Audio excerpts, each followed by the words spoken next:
के सारे curve in a single diagram, average वाले। कौन से वाले? कल एवरेज कॉस्ट निकालनी, कैलकुलेट करनी हमने सब सीख ली थी। बोलो उसमें कोई डाउट किसी को? टोटल निकालने में कोई डाउट? ओके। जिस प्रकार से हमने total cost curve in a single diagram बनाए थे, आज हम average cost curve in a single diagram बना रहे, सो दैट आप समझ पाओ कौन से कर्व की एग्जैक्ट पोजीशन कहां होती है। क्योंकि एवीसी और एसी कर्व दोनों ही यू शेप्ड है, तो डिफरेंस क्या है? डिफरेंस आता है कर्व के अंदर इनको बनाने में। ठीक है, तो हेडिंग लगाओ, all average cost curve in a single diagram. All average cost curve in a single diagram. All average cost curve in a single diagram. और ये डायग्राम को मैं डायरेक्ट बना करके नहीं, आपको टेबल से समझाता हूं। पहले तीनों कॉस्ट के बीच हम पहले फर्क देखेंगे, एवरेज, एवरेज वेरिएबल और एवरेज फिक्स। फिर आपको समझ में आएगा कि कौन से कर्व की पोजीशनिंग किसके ऊपर है, किसके नीचे। ठीक है, राइट ऑन। यूनिट्स 1 2 3 4 5 6 7। ठीक है, बात है नहीं? Then write down TFC. मुझे बताओ अगर फर्स्ट की टीएफसी 10 है तो सारी टीएफसी कितनी होगी? TFC 10 10 10 10 10 on 10। बोलो इसमें किसी को कोई डाउट? अरे इसमें कोई डाउट किसी को? अच्छा, हाथों हाथ अपन एक काम करते हैं, एएफसी निकाल देते हैं। क्या निकाल देते हैं? एएफसी, क्योंकि हम तीनों कर्व को एक ही डायग्राम में बनाने जा रहे हैं। तो बताओ 10/1, बोलो 10/2, 10/3, 10/4, 2.5, 10/5, 10/6, 0.6 और 10/7, 1.4। ठीक है, अब मैं लिखता हूं टीवीसी। क्या लिखता हूं बोलो?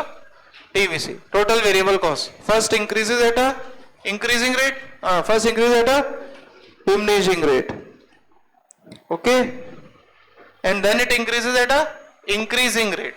इंक्रीजिंग रेट मान लीजिए 42, 52, 65। ठीक है, फर्स्ट आप देखो डिमिनिशिंग रेट से इंक्रीज हो रही, 10, 8, 6, और फिर 34 के बाद 8 बढ़ी, 42 से 52 10 बढ़ी, और 52 से 65 13 बढ़ी।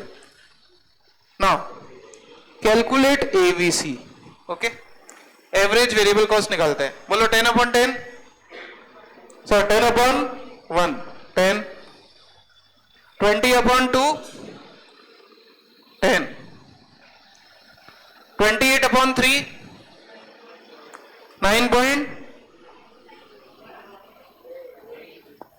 9.3 के आसपास, 34/4 8.5,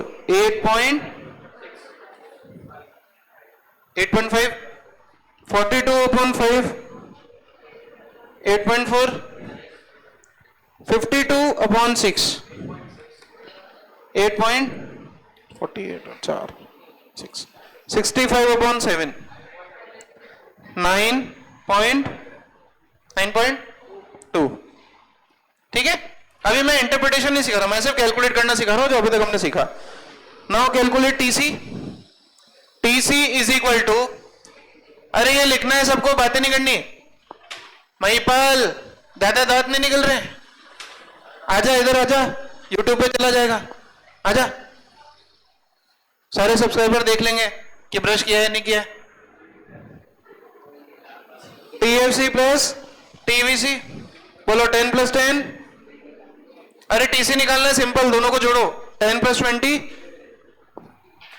28 + 10 38, 34 + 10 44, 42 + 10 52 + 10 62 और 65 + 10 75। ठीक है, simply calculate AC AC is equal to TC upon quantity, बोलो 20 upon 1 20, 30 upon 2 38 upon 3 12 44 upon 4 11 52 upon 5 10.4 62 upon 10 10. बोलो रे 10.3 75 अपॉन 7 10.7. ठीक है, ये सिंपली अपने कैलकुलेट की। अब मुझे बताओ, आप AFC को देखो 10 5 3.3 2.5 1.6 1.4 सर डिक्रीज हो रही है उसमें कोई बड़ी बात नहीं। अब ABC को देखो 10 10 9.3, बताओ दोनों में बड़ा कौन है? अरे AFC और ABC में बड़ा कौन? देख के बताओ ना। AFC की सारी वैल्यू से ABC बड़ा रहा है। अब AC को देखो, अरे हाँ पॉइंट पे मत लड़, अपने को रॉकेट लॉन्च नहीं करना। अब AC देखो, क्या AC हर पॉइंट पे दोनों से बड़ा आ रहा है? चेक करो, 5 10 10 से भी बड़ा 15, फिर 3.3 9.3 उनसे भी बड़ा 12.6, और ऐसा लास्ट तक हो रहा है। देखो 1.4 उससे बड़ा ABC, और सबसे बड़ा कौन? AC। अब समझ में आया डायग्राम में कैसे क्या बनेगा? सबसे पहले सबसे नीचे कर्व किसका आएगा? AFC। उससे ऊपर कर्व किसका आएगा? U shape. अरे AFC से बड़ा कौन? ABC। और सबसे ऊपर बड़ा U शेप कर्व किसका आएगा? AC। क्यों? AC is the greatest. Who is the second? ABC। And who is the third? AFC। समझ में आ गया? ऑल कॉस करो। अब ये क्या है? बुक में तो पहली बात दी ही नहीं है टॉपिक। माइक्रो की बुक में NCERT, मेरी बुक में आपको मिल जाएगा, ठीक है, और नहीं तो कॉपी में मिल जाएगा। कल आपको बुक मिल गई माइक्रो की, कॉस तक के चैप्टर सारे कंप्लीट है। कॉपी का सीरियल नंबर और बुक का सीरियल नंबर चेंज हो सकता है, वो इसलिए क्योंकि मैंने NCERT के सीरियल नंबर को फॉलो किया है। इंडेक्स का जो चैप्टर नंबर है वो NCERT वाला चैप्टर नंबर है। आपको कॉपी से पढ़ना है, बुक से सिर्फ क्या करने बताओ? क्वेश्चन। वो सारे क्वेश्चन कर लिए तो आपको CA फाउंडेशन में भी माइक्रो को वापस से पढ़ने की जरूरत नहीं है। समझ में आया? जो 11th की माइक्रो है वो 40 मार्क्स की है CA फाउंडेशन में। कितने मार्क्स की? 40। और 12th की माइक्रो भी 40। जो नई वाली इकोनॉमिक्स है वो 30 मार्क्स की है, 20 से 30 मार्क्स की। क्लियर?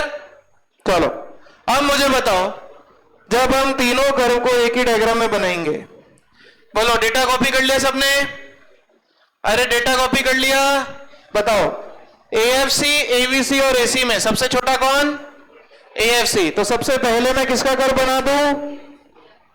सबसे पहले किसका कर्व बना दिया मैंने? AFC। याद है ना, रेक्टेंगुलर हाइपरबोला ऐसा ही बनता है।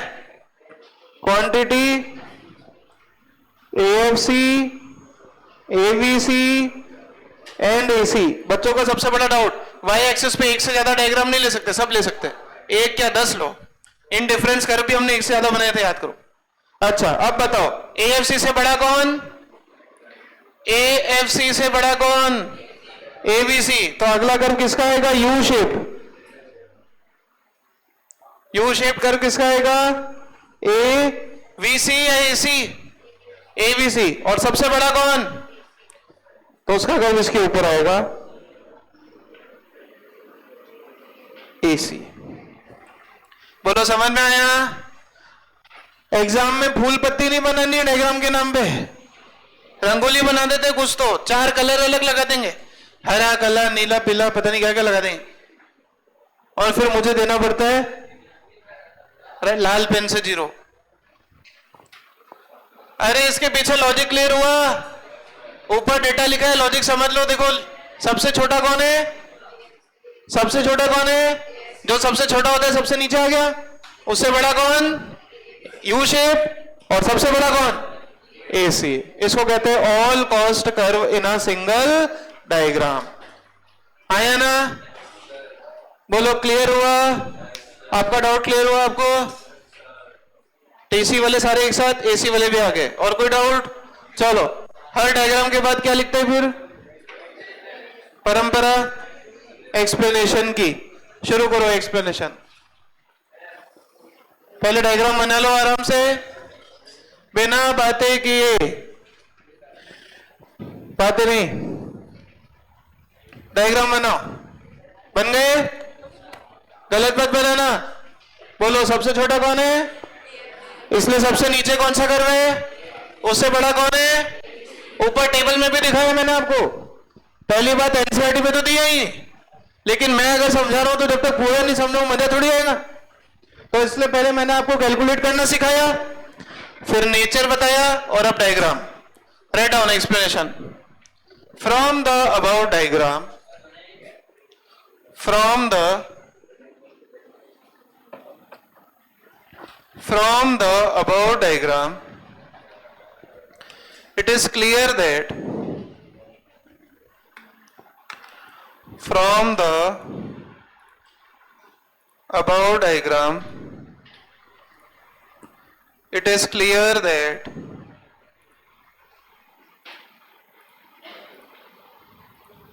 from the above diagram, it is clear that AFC, from the above diagram, it is clear that AFC is the lowest average cost. From the above diagram, it is clear that, diagram के नीचे explanation लिखना है, ठीक है ना? From the above diagram, it is clear that AFC is the lowest average cost. मतलब AFC is the lowest, AC मत लिख देना एग्जाम में। एवरेज कॉस्ट में AFC सबसे लोअर होती है, comma comma average variable cost, average variable cost is greater than AFC। Average variable cost ढंग से लिखना, एक्सप्लेनेशन गलत होते ही वो डायग्राम नहीं देखता है एग्जामिनर। कई बार तो डायग्राम बिना देखे एक्सप्लेनेशन पढ़ लेता है, वो सही लिखा है कि नहीं लिखा है, उस हिसाब से मार्क्स दे देता ऊपर। ठीक है? Average variable cost is more than average fix cost. Average variable cost is greater than, या मैं ग्रेटर देन लिखा है, more than, greater than average fix cost, comma average cost AC, average cost is greater than, average cost is greater than both AVC and AFC। Average cost is greater than both AFC and AVC। दिख रहा है ना ऊपर data में और diagram में भी? Full stop, explanation खत्म। ठीक है? ये था all average cost curve in a single diagram. अब बस एक कॉस्ट और बची है। कल नहीं, 11 बजे तक समय। दिमाग खराब है? रोमिल सर को 1 मिनट लगता है मेरी आधी तंका काटने में। चलो लिखो, क्या कोई बात नहीं है? चलो लिखो marginal cost last. Marginal cost, marginal cost, right on. Marginal से तो आपका रिश्ता बहुत पुराना है, TP MP TU MU। अब पढ़ेंगे TC MC, चेंज इन इतना बड़ा जो तेरा मुंह खुल रहा है ना, अभी मुर्गा बना दूंगा यहां पे। पता नहीं कैसी घटिया सोच हो गई है। हमारे टीचर हमको चप्पल से मारते थे ऐसे हे हंसने पे, और आप लोगों को देखो कैसे बिल्कुल हमने लीनियंट छोड़ रखा है। Read on marginal cost.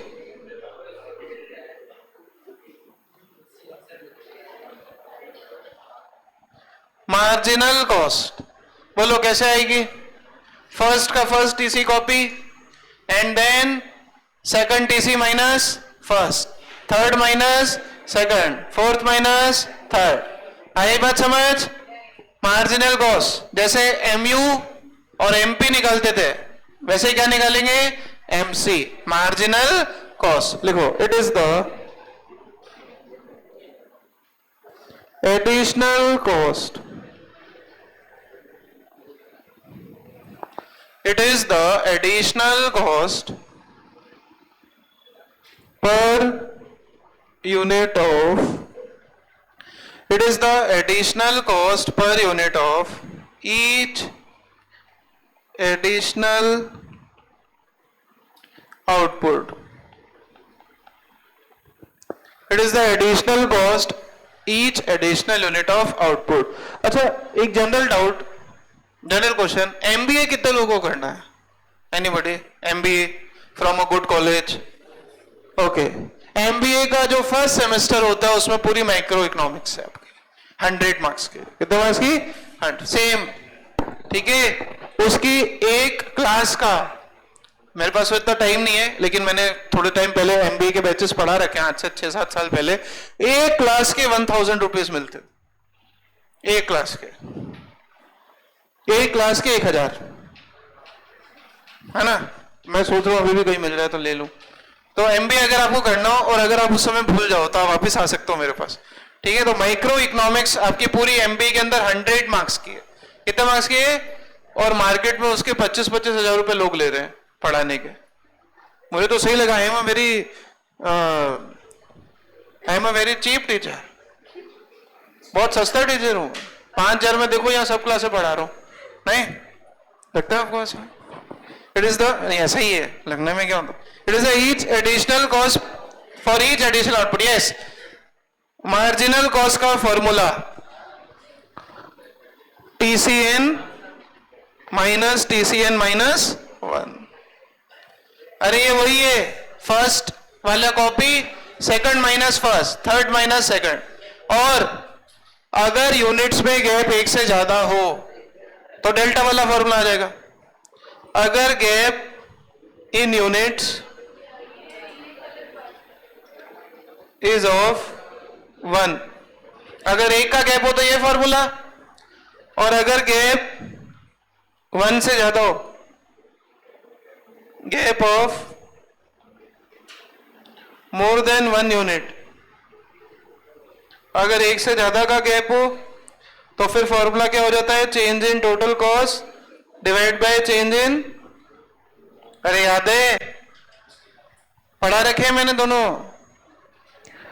आपने टेस्ट भी दिया है, एमसीक्यू भी सॉल्व किया है, आपके यूनिट टेस्ट में भी क्वेश्चन था। क्लियर? बोलो कोई doubt? TCN minus TCN minus 1, और अगर गैप 1 से ज्यादा हो तो it is change in total cost divide by change in quantity. बोलो कोई डाउट? कैलकुलेट करना सीखेंगे, राइट डाउन यूनिट्स टीसी। अरे 15 मिनट बाकी। 1 2 3 4 5 6 7। यस, ऊपर अपने टेबल बनाई थी अभी, उसका टीसी बोलना, ऊपर वाली टेबल का टीसी बोलो यार। 20 30 38 44 है 52 62। ठीक है, वेरी इजी। बताओ मार्जिनल कॉस्ट कैसे निकालेंगे? फर्स्ट का फर्स्ट कॉपी, मतलब फर्स्ट यूनिट पे टीसी और एमसी सेम होते हैं। अब बताओ 30 माइनस 20 कितना आया? 10। 38 माइनस 38, 44 माइनस 38 6, 52 माइनस 44 8, 62 माइनस 52 10, और 75 माइनस 62 13। आप देखो, पहले गिरा और फिर बढ़ा। Again marginal cost curve is also U shaped. कैसा है बोलो? U shape. बोलो कोई डाउट? अरे कोई डाउट किसी को? पहले गिरा और फिर 10, 8, 6 तक गिरा और फिर 8, 10, 13 बढ़ा। बताओ कर्व कैसा होगा वापस? U shape. बोलोगे डाउट? टेबल के बाद क्या बनाएंगे? डायग्राम। मार्जिनल कॉस्ट,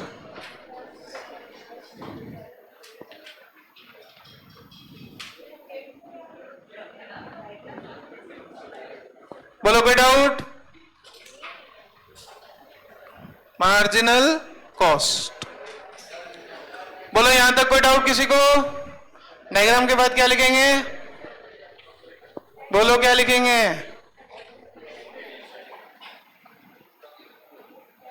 मैं एक्सप्लेनेशन लिखना होमवर्क दे सकता हूं, लेकिन क्या बच्चे करते ही नहीं होमवर्क। इसलिए क्या है कि आके पीटीएम में बोलते हैं आपने कहा लिखवाया है, तो इसलिए मैं अपना काम सब कर लेता हूं ताकि मुझे पीटीएम में कुछ सुनना ना पड़े, सिर्फ क्या करना पड़े?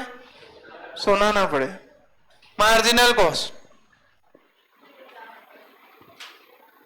हाँ आज का लास्ट, ठीक है। फिर अभी इसमें 2 टॉपिक और है, relationship between MC and AC and relationship between TC and MC, ठीक है।